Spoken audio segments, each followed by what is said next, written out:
આ બે તસવીર કુદરતના કહેર અને મહેરની છે. માવઠાના મારથી એક બાજુ દુઃખની તસવીર છે તો એક તરફ પાક બચી જતા ખુશીની લહેર છે. જૂનાગઢ અને દક્ષિણ ગુજરાતમાં કેરીના પાકનો સોંથ વળી ગયો, જ્યારે પોરબંદરમાં પાકને એટલું નુકસાન થયું નથી.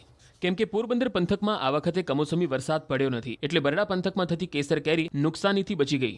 ખેડૂતો પર જાણે ભગવાનના ચાર હાથ હોય એમ આ પંથકમાં કુદરત કિસાનોની વહારે આવી અને અહીંના કેરીના બગીચા પર ઊણી આંચ પણ ન આવી, એટલે આ વિસ્તારમાં કેરીના બગીચામાં કેસર કેરી ઝૂલી રહી છે.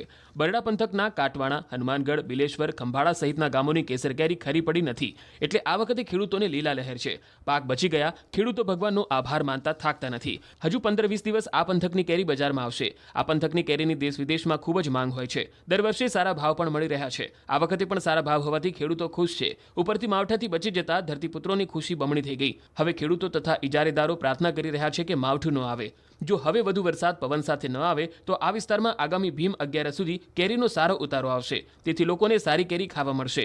હાલ દરરોજ સરેરાશ 5000થી વધુ કેસર કેરીના બોક્સની આવક થઈ રહી છે, જેનો 10 કિલો કેસર કેરીના બોક્સનો ભાવ હરાજીમાં 750થી લઈ 1350 સુધીનો મળી રહ્યો છે.